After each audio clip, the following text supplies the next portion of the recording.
What is up, people? Hello, and welcome back to the channel. Welcome back to the Cup Chasers Daily, your daily dose of my thoughts on the prevailing news in the world of football. And today, I couldn't necessarily find a really good topic to talk about this morning. So I'm going to get on my soapbox a little bit and discuss the nature of the footballing community online and fans online.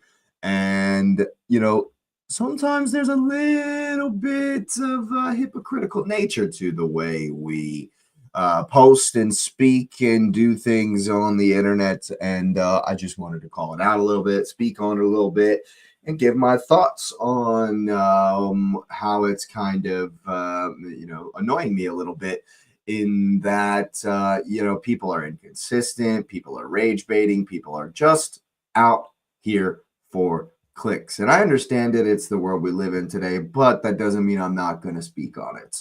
So go ahead and smash up the likes on this one. Go ahead and subscribe to the channel. If you are new, it would be an absolute honor to welcome you to the community on our road to 500 subscribers. It definitely 100% helps the channel, helps push it out to new viewers, new audiences out there on the platform. So please and thank you. And of course, I want to know your comments, questions, thoughts, concerns, ambitions, darkest dreams, desires, and everything you ever wanted down in that comments section below.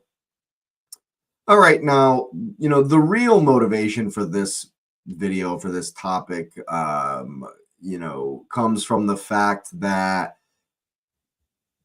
there's nonsensical narratives going around is really what it is. There's the things that should really piss people off don't. The things that aren't really that big of a deal piss people off to no end. And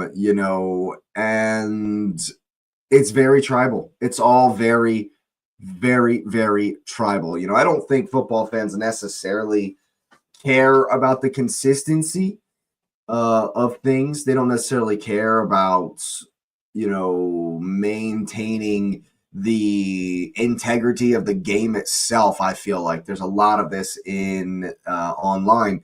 And if you look at, say, Terry Flewers, for example, over on the Football Terrace, make sure you're locked in over there. He does that Killing the Game show, and I like it. I think it's things that need to be said. Things that he points out, I think, are very pertinent to this particular topic here, and the fact that the problem with picking and choosing when you're going to be mad about something, and if it hurts your team or hurts an ally, or if it's but when it goes against a rival, you're not necessarily worried about it. You're not too fussed about it. That's very, very prevalent and it's always been prevalent in the game. Obviously, you want your team to do well, and you're not too fussed when your rivals don't. I get it, but there are things that happen in the game that are objective, that should go beyond tribalism, and I don't think they always do. There's been plenty of recent controversies. There's always controversies over VAR decisions, fan reactions to players, players pulling out of international duty, and the outrage that I see coming from different things depends on who it is. It just depends on who it is. Big picture things, it's like it's turning into where there's no logic in fan culture. No logic whatsoever. It's all tribal.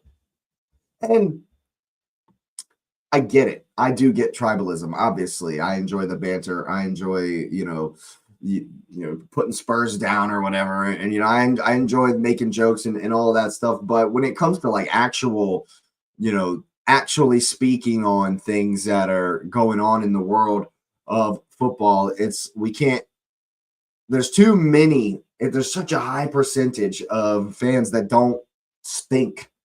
It's just, is this good for Arsenal? No? Well, F it then. Let's lambast it. Let's get mad at it. Let's, does this affect Arsenal? Yes. Oh, well, let's not necessarily be too loud about it. Let's, you know what I mean? And it's not, obviously it's not just Arsenal, it's all the fan bases I'm speaking on, across the board. And it's just we're driven by bias, we're driven by narratives. The consistency is very, very rare where you see the same similar situations and there's different reactions. For example, if you look at the Ahmad penalty, the PGMOL have just come out and said that by a 3-2 decision, that independent panel by a 3-2 decision or whatever said that it wasn't a penalty and that they shouldn't have given it on the field and the correct decision was made. But the three people who said that because they wanted to maintain the high standard for overturning VAR calls on the field. Now, that doesn't mean they followed the law, the letter of the law. It means they upheld a threshold of a standard for what is clear and obvious, a standard that they have yet to really flesh out to anybody. And you look at who was mad about that. There actually wasn't a lot of outrage. Yes, the Man U fan base, of course, were screaming foul, were screaming robbery. And I mean, I myself, and I'm guilty of this a little bit because I said to myself, and I said on this channel that, yeah, it was definitely a penalty. It was definitely a robbery, but I didn't go on about it. I didn't really get worked up about it. It's Man United. I'm not a huge fan of them, so I'm guilty of this as well, where it's like, whatever, not really that big a deal. But, I think that things need to be called out. Things like that should be called out, especially when there is a league-wide problem with VAR and the referees. And so only a small portion of the league fans get upset when there's a poor call. You know what I mean? Like, that's not good for the game. That's not good for the culture in general. Just pushing narratives is just, it's really getting on my nerves, man. It's really, really getting on my nerves that there's no real consistency. The biggest example right now I can say is all the Arsenal players are pulling out of friendlies, and there's outrage, there's jokes, there's banter, there's, oh my God, Ben White or these people should never play for the team again. If Declan Rice and Bukayo Saka shouldn't be able to play in the next games or whatever. They should. And then the one guy was going crazy saying they should not be able to play in the next Arsenal game because they pulled out of the England friendlies. The friendlies, people. That didn't matter at all. And yet there's outrage. But you know what I haven't heard? I saw one single post on this whole time, the whole international break. I saw one post about Erling Haaland pulling out of Norway.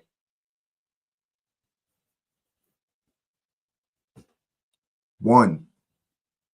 Crickets. Absolute crickets, bro. One post like a week and a half ago.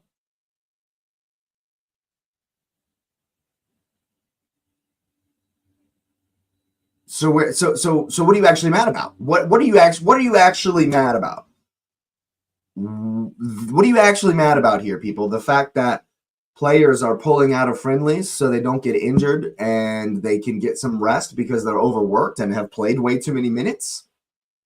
Is that what you're actually angry about? Because it's dishonorable to not play for the badge when given that opportunity? Is that what you're actually mad about? Or are you mad that Arsenal did it? Proof's in the pudding, people.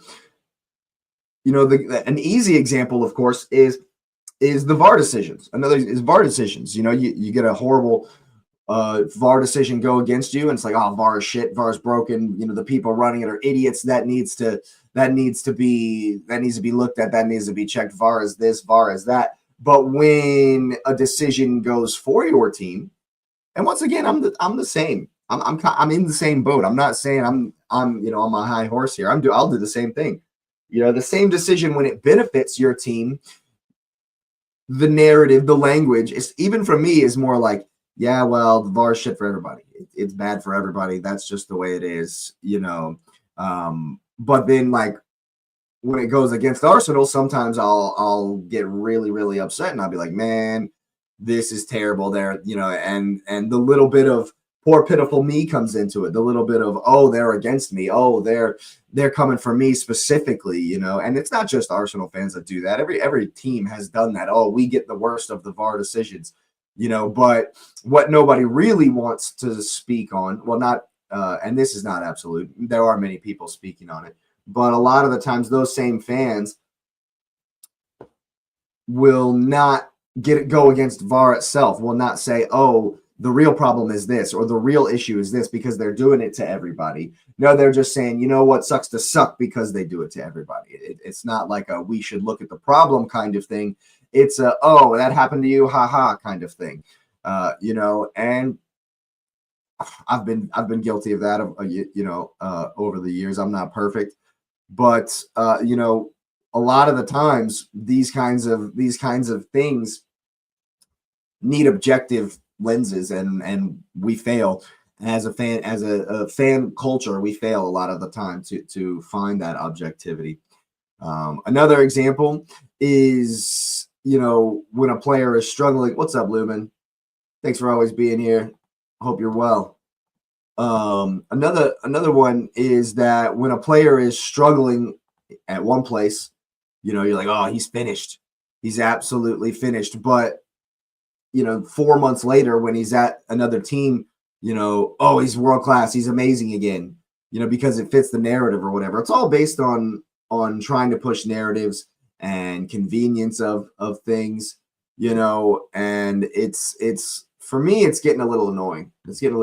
I understand it. Don't get me wrong. I understand fan culture. I understand tribalism. I partake in it on a daily basis, of course. But, I think that as fans, we need to sometimes take a step back and be able to be unbiased for the good of the game. I think that's what it comes down to is,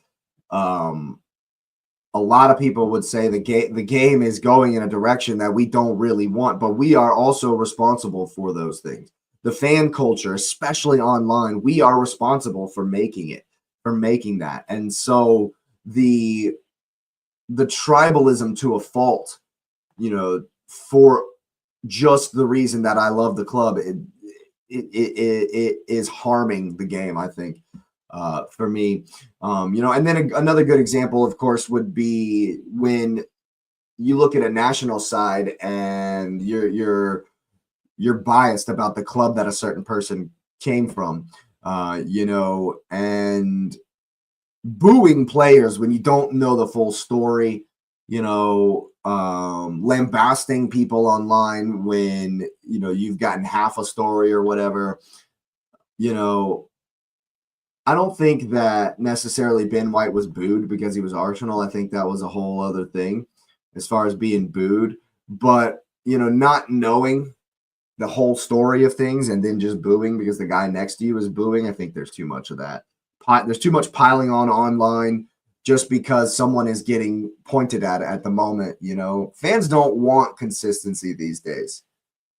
We just want outcomes that suit our team. It's not about fairness anymore. It's not about objectivity. It's about perspective. The badge on the chest is changing everything. It changes everything. It doesn't matter. So if it's Erling Haaland who pulls out of the international break, you don't hear a word about it. But when Declan Rice does it, oh my God, the sky is falling. So I think that sometimes as fans of the game, we need to put being a fan of the game in front of our team. Because there are things that we need to come together as a fan culture to work on. And at the moment, it doesn't look like it's going to work out that way. And one of the biggest issues, another angle of this, one of the biggest issues is that we don't fact check things anymore. If it's on Twitter, it's got to be true, right? If it's got 17,000 retweets, it has to be true, right?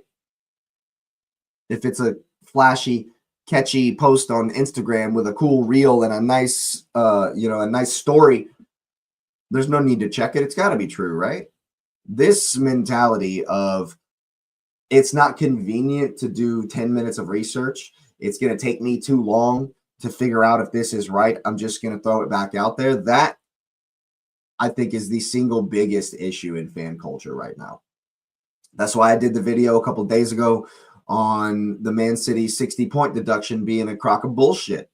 That's why I'm building a system to verify things. I feel like today you almost have to. If you're going to have an online presence, if you're going to read news headlines and follow different journalists and different websites that are giving you your news and stuff, if you're going to get your news from social media, please fact check it. But we don't do it.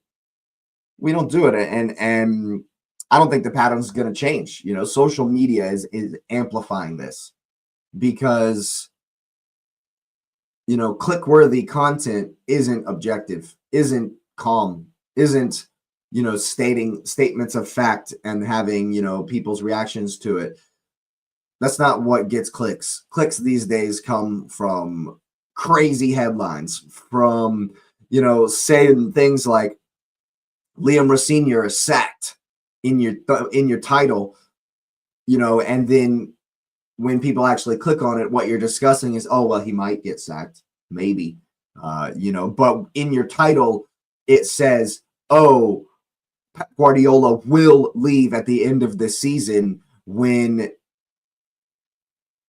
that's completely unfounded. Like, there's no actual verifiable report that says that, but we're gonna toss it into the headline just because it gets clicks. The biggest one that pissed me off about this, and this is probably the crux of why I'm here doing this video this morning, is that the Man City 60-point deduction was a complete fabrication, and YouTube ran with it. The world ran with it. Oh my God, and it just depends on the results. The narrative continues to shift to, depending on results, depending on whose side of the coin it falls on, depending on who it helps. Hopefully the smartest fans see through it. Hopefully they just see through it. But most people just ride the wave. Most people just ride the wave, man. It's not about what happens. It's about who it happens to. And that is a very unfortunate fact of this game that I think us as fans need to check ourselves and ask ourselves, are we a fan of the club, the badge, and a player, or are we a fan of the game? There you go. That has been the Cup Chasers Daily. Thank you so much for being here, everybody. Make sure you're smashing up the like button on your way out. Of course, if you are new, it would be an honor, a pleasure, and a privilege to welcome you to the community on our road to 500. It really, really does help the channel if you subscribe. So please go ahead and get that done. I really do appreciate it. Of course, make sure you got the notification bell on. We will be bringing plenty of more content down the line. Of course, the FA Cup comes back this weekend. There probably most likely will be some watch-alongs, so make sure you're locked in, of course, every single time. And I always want to know what you're thinking in the comment section down below. But, of course, it's been a good one. I do appreciate you being here, and you. We'll see you next time.